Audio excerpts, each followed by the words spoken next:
A woman in a janitor's uniform grabbed my arm during my daughter's wedding and whispered, "If you care about your safety, Mr. Carter, follow me now." 10 minutes later, hidden behind a service hallway, I overheard a conversation that made my hands go numb. In that moment, I realized something terrifying. My daughter's wedding wasn't about love. It was about setting a trap. Before we continue, take a moment and tell me in the comments where you're watching from.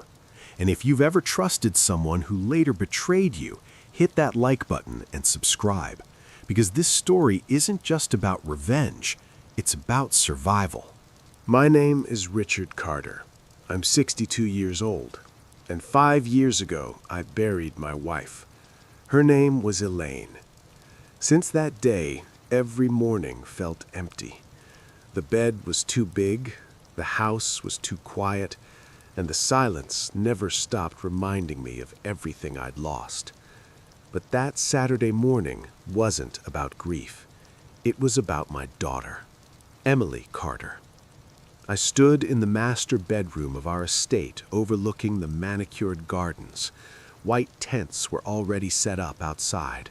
Rows of ivory chairs lined the lawn. The reception staff moved like ants below. Everything was perfect. Elaine would have loved this. She would have been awake since sunrise, correcting flowers and wiping happy tears from her coffee mug. Instead, it was just me. I rested my hand on the window glass and whispered quietly, "I'll protect her, I promise." I didn't know how expensive that promise would become. By 10 a.m., the house was alive. Emily's bridesmaids filled the east wing with laughter and champagne. I climbed the stairs and knocked on Emily's door. "Come in, Dad." I stepped inside, and the world stopped. Emily stood in front of a full-length mirror, wearing an ivory lace gown that caught the sunlight like water. Her hair was swept up, her eyes shimmered. She turned toward me. "Well?" My throat tightened. All I could see was the little girl who once stood on my shoes while we danced in the kitchen. "You're beautiful," I finally said. She crossed the room and hugged me tightly. "I miss Mom." "So do I." I kissed her forehead. She wiped a tear. "I love you, Dad. I love you more." Her fiancé was Ethan Reynolds, 35, handsome, smooth, financial consultant, polished manners, perfect smile, the kind of man who shook your hand while calculating your worth. They'd been dating for just over a year. Fast engagement, fast wedding. It bothered me, but I told myself I was just being an overprotective father. St. Augustine Cathedral overflowed with guests. The organ thundered as Emily and I walked down the aisle. 200 faces turned toward us. At the altar stood Ethan. Sharp black tuxedo, eyes locked on Emily, smiling, adoring. Something about that smile made my stomach tighten, but I ignored it. I placed Emily's hand in his. "I do." The kiss, the applause.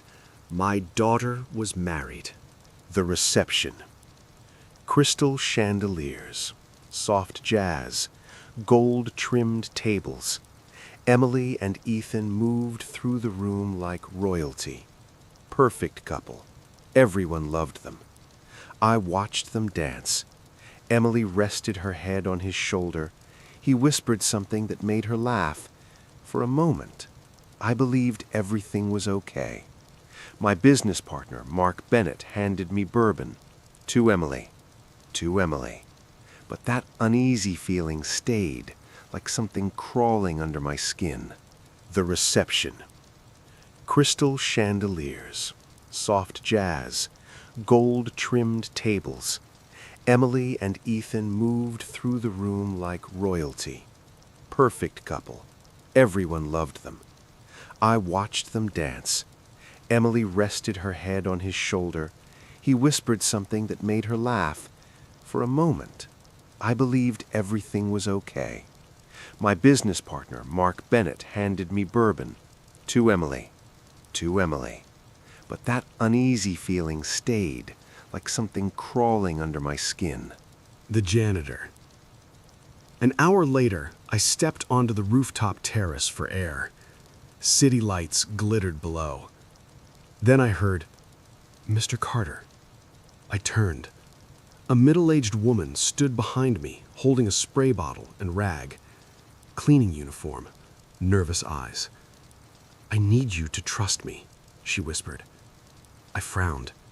"Do I know you?" "My name is Sarah Lopez. I work here." Her voice trembled. "It's about your daughter." My heart slammed. "What about her?" She glanced around, then grabbed my arm. "If you care about your safety, follow me."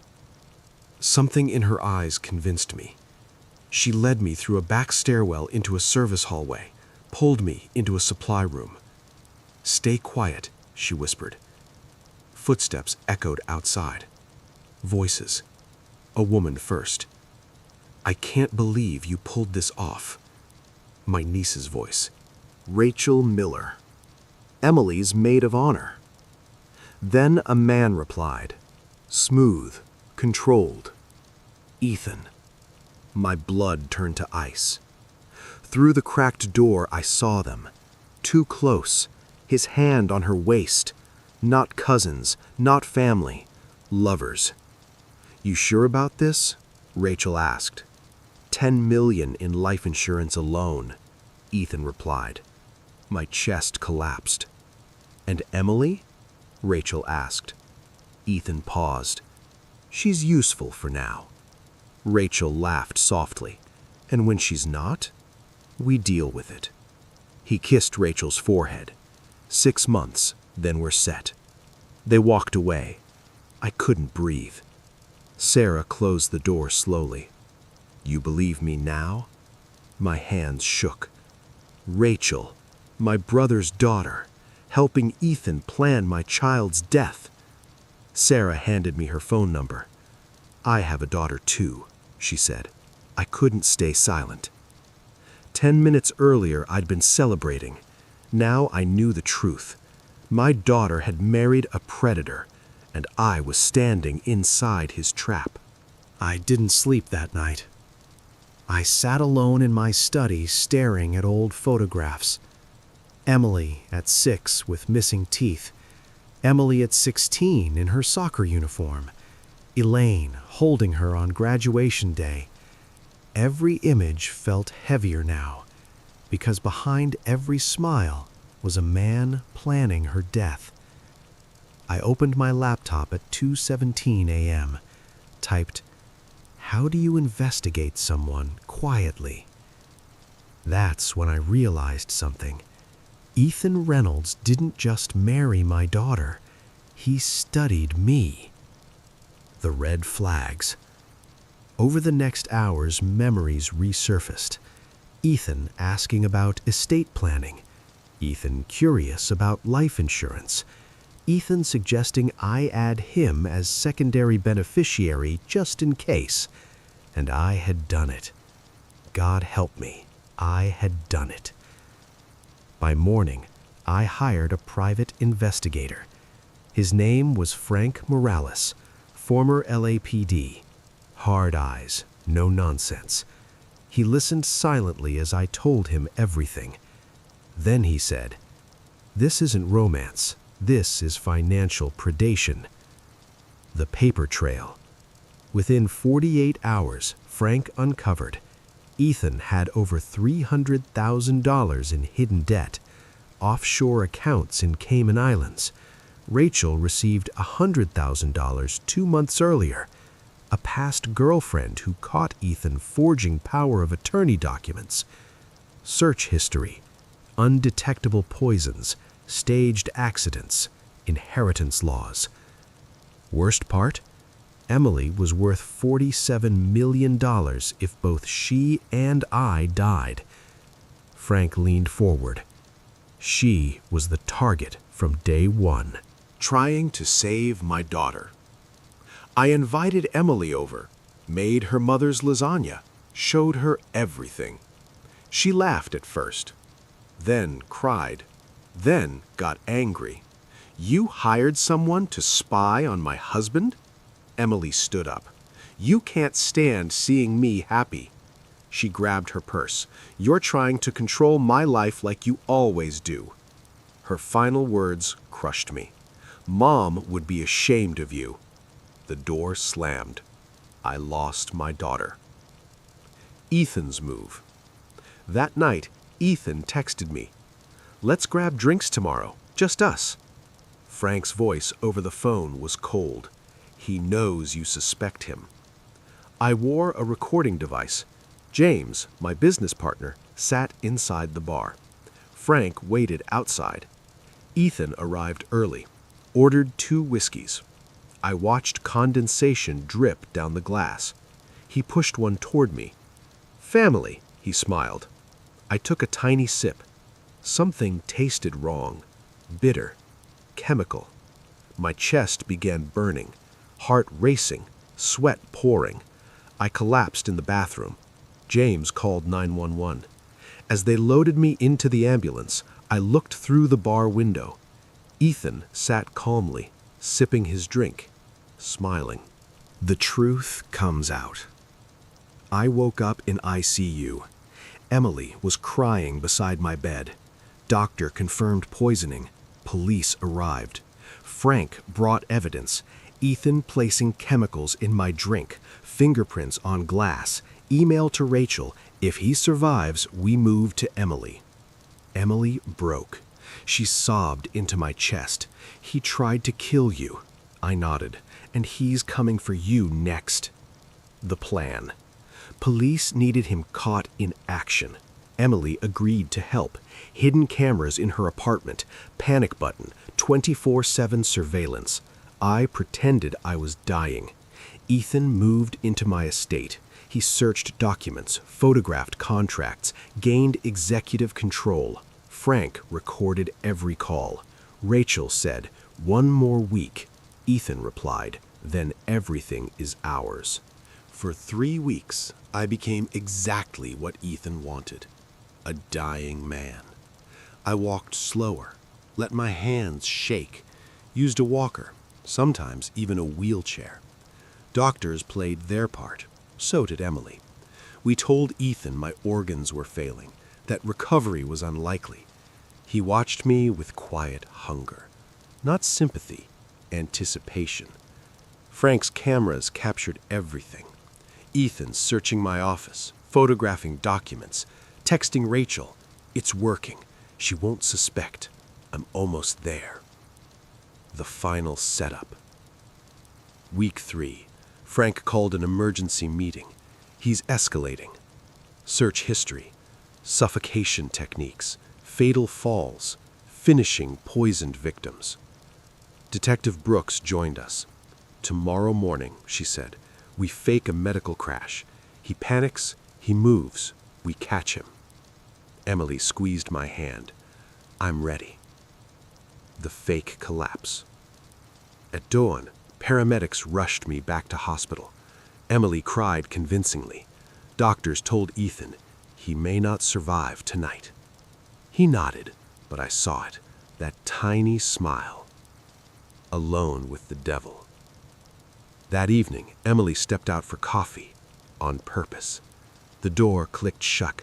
Ethan stood, checked hallway, locked the door, pulled a syringe from his jacket. He leaned close. You should have died at the bar. His voice was calm. You complicated things. He held the needle near my IV. This finishes it. I opened my eyes. You're on camera. He froze. Police burst in. Ethan lunged. Officers tackled him. He screamed, You were supposed to die. Emily watched from doorway, cold, silent. I helped them, she said. His world collapsed. Handcuffs snapped. He was dragged away. But it wasn't over. My phone buzzed minutes later. Unknown number. You forgot about me. I have Lydia. Midnight, Port Authority. come alone. Rachel, my niece. Rachel wanted $20 million. She said Emily was tied up somewhere in the Port Authority district. She told me to come alone. Frank followed 3 blocks back. Police waited nearby. I walked into that abandoned warehouse with my heart pounding so loud I could hear it echo. Then a screen flickered on. Emily, tied to a chair, fear in her eyes. Rachel stepped from behind crates holding a gun. "He promised me everything," she cried. "He said we'd be rich." I raised my hands. "Rachel, this ends with you in prison," she screamed. Spotlights exploded through broken windows. Police flooded the building. Rachel dropped the gun. Outside, officers rescued Emily. She ran into my arms. I held her like when she was 5. Justice. Ethan received 25 years. Rachel got 15. The kidnappers were sentenced. Emily started a victim advocacy foundation. I created a scholarship fund for Sarah, the janitor who saved us. 6 months later, Emily spoke at a gala. "I survived manipulation," she said, "and I'm stronger because of it." I cried. Final reflection. People ask if I regret being wealthy. No, I regret trusting without verifying. Money attracts predators. Love attracts warriors. Real revenge isn't destruction, it's protection. It's refusing to let evil win. If this story taught you anything, let it be this. Trust your instincts. Protect your family. Never ignore quiet warnings. If this story moved you, hit like, subscribe, and tell me in the comments, have you ever ignored a warning that almost cost you everything? Stay safe, stay awake, and I'll see you in the next story.